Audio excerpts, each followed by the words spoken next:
The very first people in Japan likely arrived in 35,000 BC from Sakhalin. There was an ice age at the time, so they probably traveled across a land bridge that existed between Sakhalin and Hokkaido. Now, just because they were the first people, it doesn't necessarily mean that they were the ancestors of the modern Japanese. They could be. Or it could be that they arrived, survived for a while, and then just died off. Like Brendan Fraser's career. Oh, Brendan. The ancestors of the modern Japanese came from two waves of migration. Migration 1 brought people who came to be known as the JOMON. Migration 2 brought the Yayoi. We'll talk about these people later. We're still unsure about who made up Migration 1. There are two competing theories. One theory, based on genetic evidence, claims that the very first people who came over from Sakhalin in 35,000 BC were indeed the ancestors of the Japanese. Researchers found that their genes are similar to the genes of modern Japanese people. A second theory holds that it was actually a migration from Taiwan and Southeast Asia. People were already living in Okinawa around 30,000 BC. The migrants came over by boat from Okinawa to Kyushu at around 10,000 BC when the Earth was just coming out of the previous ice age. This second theory is based on teeth shape. Did you know that Asians have two patterns of teeth? People from China to Northeast Asia, the backside of their upper four front teeth have depressions. They're shaped like shovels. They're also not aligned with the rest of the upper teeth. This teeth pattern is called synodonty, but we'll just call it shovel teeth.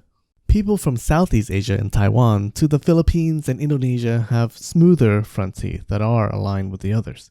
This is called sundodonty. We'll call it non-shovel teeth. Today, most Japanese have shovel teeth, but in Hokkaido, they have non-shovel teeth. So the theory posits that a migration must have come from Southeast Asia to Taiwan, the Ryukyu Islands, and finally to Kyushu at around 10,000 BC. This theory is compelling because we know that people in Japan after this time had non-shovel teeth. And then there must have been a second migration of shovel teethers who were more successful, probably because they ate all of the non-shovel teethers. No, that didn't happen.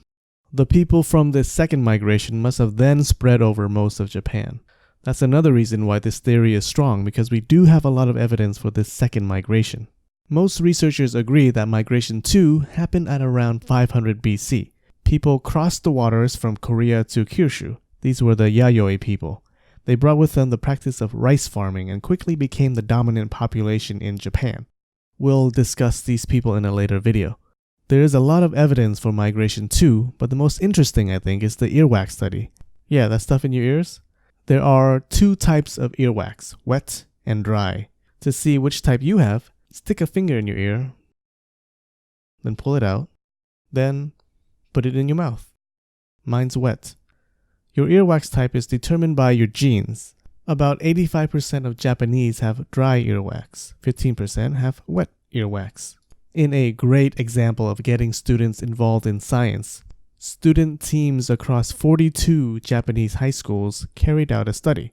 Researchers gave the students nail samples from people all across Japan.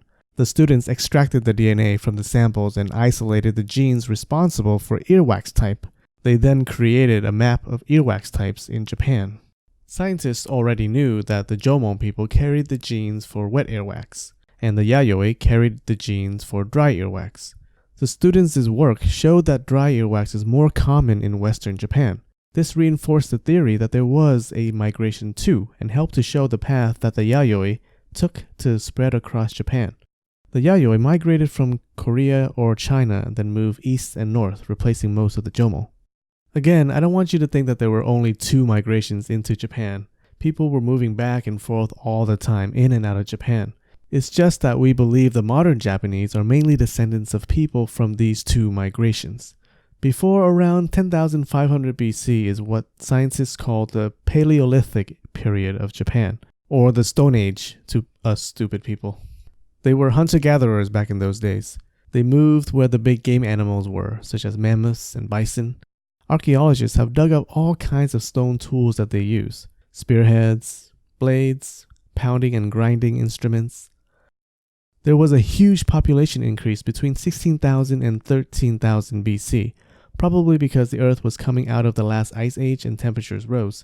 people switched to eating more plants, either because all the big game animals were dying out or PETA was just founded. This caused people to move less, resulting in larger and larger settlements. After the Stone Age came the JOMON period, which lasted from 10,500 BC to 300 BC. The word JOMON means cord pattern or rope pattern. The pottery of JOMON people had these markings of twisted cords, which they made by carving patterns on sticks and pressing or rolling them onto the clay. The patterns were simple at first, then became more elaborate over time. We'll talk about the JOMON in the next video, but here's something interesting about them. They were probably direct ancestors of Japan's indigenous people, the Ainu. You didn't know Japan had natives, did you? There are not many of them, only 25,000 officially. They mostly live in Hokkaido. Until recently, they had their own separate culture, like Native Americans in the United States. However, today they've mostly been absorbed into Japanese culture. The Ainu culture is awesome. They clearly look different from other Japanese. They have wavy hair, lots of body hair, white skin color, and a different eye shape. After a certain age, men didn't shave. And contrary to most Japanese men who have thin facial hair, the Ainu have thick, full beards and mustaches. Think dwarves from Lord of the Rings. Until recently, women had these prominent black tattoos on their face, hands, and forearms. These tattoos were started at a young age, and more was added as the woman grew up. They used a black soot from the fireplaces for the black color. A young girl only had a small dot on her upper lip. Over time, the tattoo grew until she reached maturity.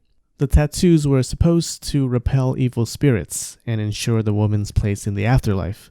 They were also associated with marriage and childbirth. Having a completed face tattoo is how you knew an Ainu woman has reached maturity and is ready for marriage. The pain from being tattooed was supposed to help women prepare for the pain of childbirth. This probably did not work very well. We all know now that the best way to reduce the pain of childbirth is a few glasses of wine. The Ainu's tattoo use also suggests that the JOMON people thousands of years ago also had tattoos. Oh yeah, and the Ainu also had pet bears. What? Not lame ass teddy bears. Actual bears. The Ainu worshipped animals as gods, and bears were the head of the gods. They thought that gods came to earth in disguise as bears. They sacrificed and ate adult bears because the flesh and fur of the bear was an offering from a god, and the sacrifice also allowed the god to return home. Bear cubs are treated differently. When they found a cub, they brought it home and took care of it. In some cases, cubs are treated even better than human children. They were fed human food, people played with them. If the cub did not yet have the teeth to eat food, nursing mothers would breastfeed them. The cub would live like a prince up until it became 2 or 3 years old. Then it would be sacrificed to allow the god to return home. Let's pick this up next time where we'll talk about the JOMON.